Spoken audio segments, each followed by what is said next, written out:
Good afternoon, and thank you for joining us at Genesee Community College. It is a pleasure to have Governor Cuomo here with us today. We also have some special guests with us. Danny Wegman, CEO of Wegmans Food Market and the Regional Economic Development Council co-chair.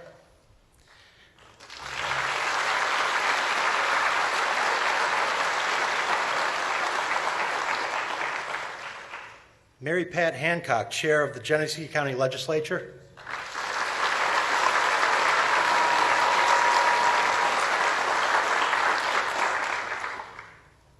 Mark Peterson, President and CEO, Greater Rochester Enterprise.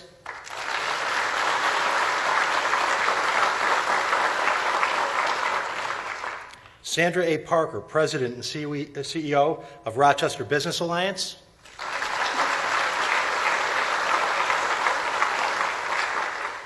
Steve Hyde, the President and CEO of the Genesee County Economic Development Council Center.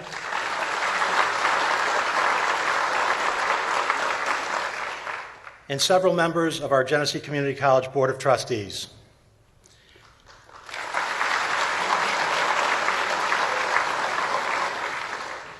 Over the last 2 years, Governor Cuomo has taken bold steps to ensure that our SUNY schools play a key role in revitalizing our upstate economy.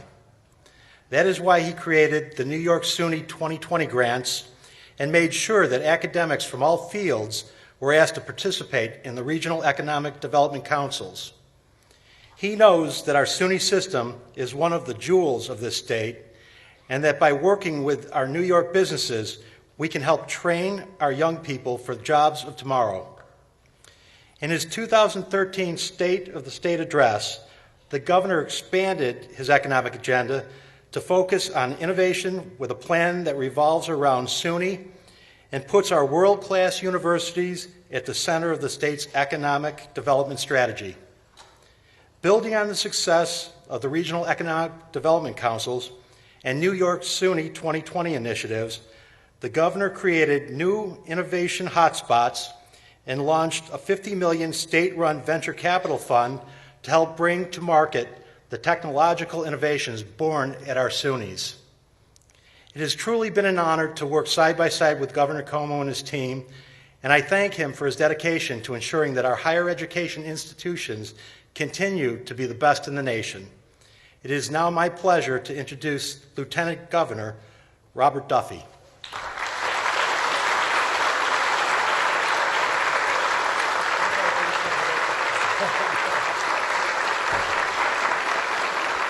Thank you very much. First of all, it is great to be back at GCC. I want to start by thanking President Sunster for hosting this great event and for his introduction. It's been 2.5 years. I've had the pleasure of working with this great governor, and the transformation economically across the state has been profound. I'm a lifelong upstater. Grew up just a few miles from where we are right now in Rochester, and I don't think there's been a governor in my memory that has done more for upstate New York than Governor Cuomo has, and time again.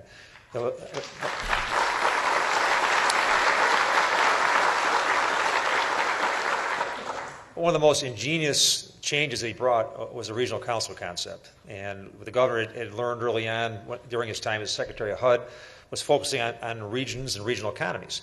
We really have 10 economies, not just one in New York State. And the governor's effort with 10 regional councils, and we have many members here from the Finger Lakes Regional Council represented today, it is a phenomenal idea. It has broken down these regions. It has brought leaders together, business, academia, labor, not-for-profit, local leaders.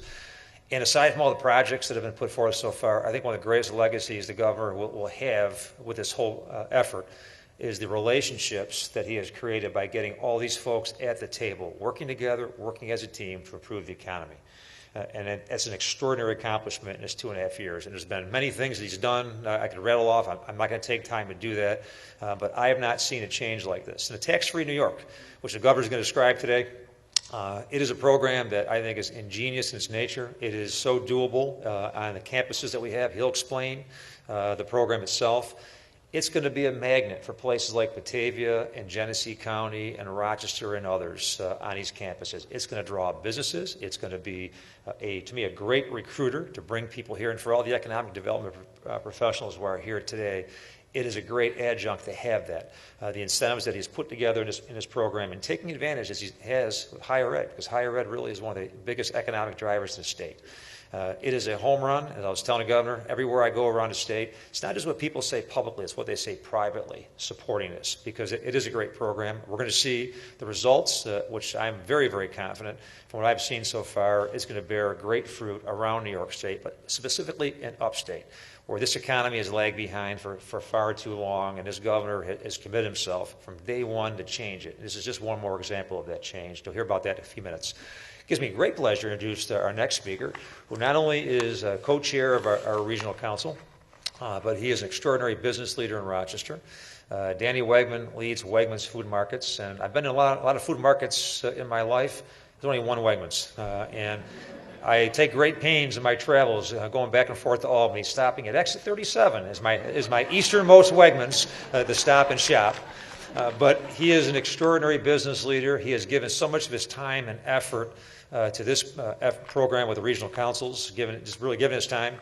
He was paid nothing last year. The governor's going to double his salary this coming year, so he's going to be getting a big raise in pay. But he is an extraordinary business leader, an extraordinary community leader. And the last thing I will say, aside from all of Danny's successes, what this man has done is committed himself to young people who are in danger of not graduating from high school, giving them the resources and help, a tutor, a mentor, and a job through the Hillside Work Scholarship Connection Program to get those kids graduated. He just graduated, I think, 271 in Rochester this past week. He's done it in Syracuse and in Buffalo. So for all the business success, his commitment is to these young people, helping them be successful in their lives. And those are the young men and women who will be leading our businesses and schools in the future. So please welcome to the podium a great business leader, a great academic, a great community leader, and just an overall great person, Danny Wegman.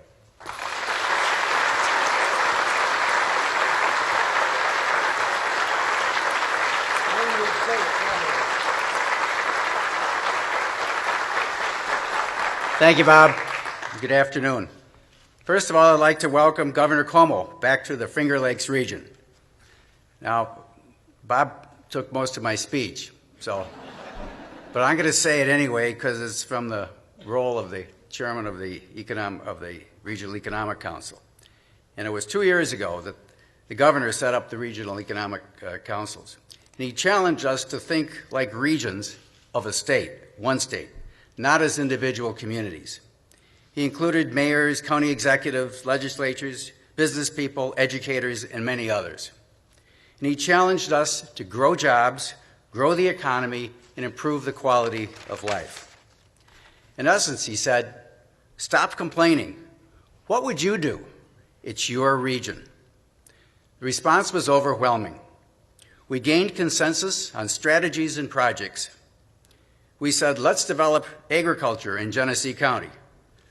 Let's be the yogurt capital of the country. Let's prepare an industrial park that can be the next home to build microchips, stamp, right here in Genesee County.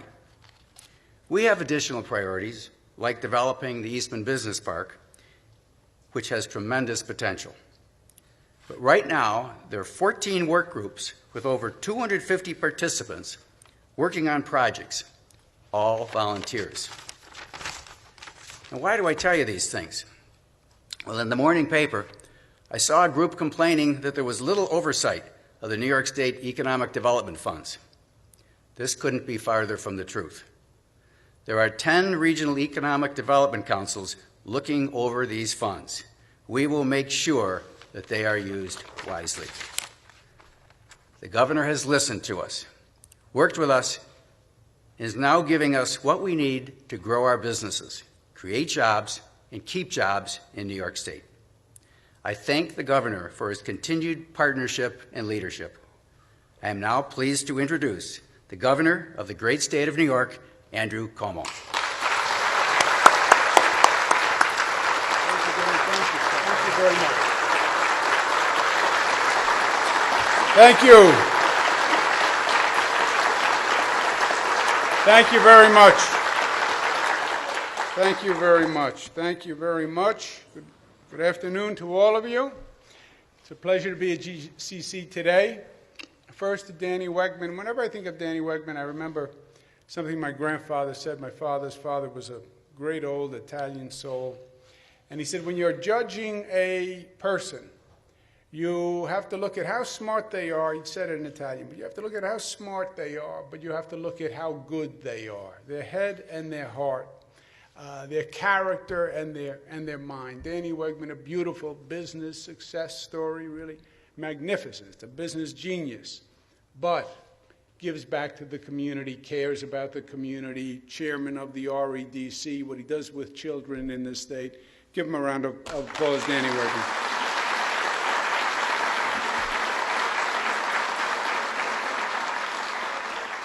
Dr. Sunser, thank you very much for the hospitality today. We hope we didn't put you out too much with the visit today. Mary Pat Hancock, pleasure to be with you, Mary Pat. And my man, Lieutenant Governor Bob Duffy. Isn't Bob great? Give him another round of applause.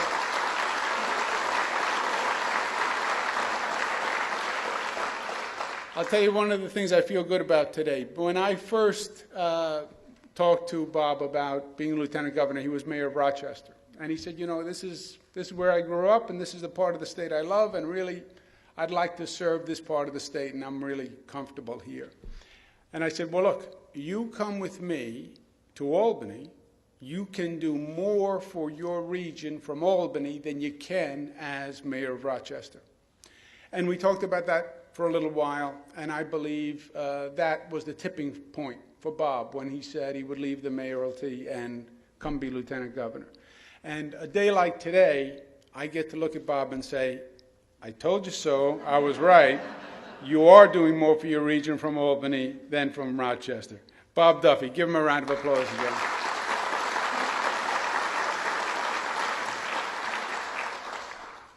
As you heard from Bob, we've been in office about 2.5 years, and I think it's safe to say that over the past 2.5 years, the state has been making progress, and the arrows are pointed in the right direction. We're making the state government work. We got 3 budgets passed on time. Now you can say, so what? You passed the budget on time. You're supposed to pass a budget on time. But actually in Albany, it's a big deal that a budget is passed on time. You know, I remember watching the news almost every year, and they would start to cover the state budget, you know, and they would start like a week before the deadline. And they would say, well, it's a week to the deadline, April 1 deadline. Do you think that the state is going to make the deadline this year? And everyone would say, well, we're cautiously optimistic that we're going to try. And on day 5, day 4, day 3, countdown to the budget.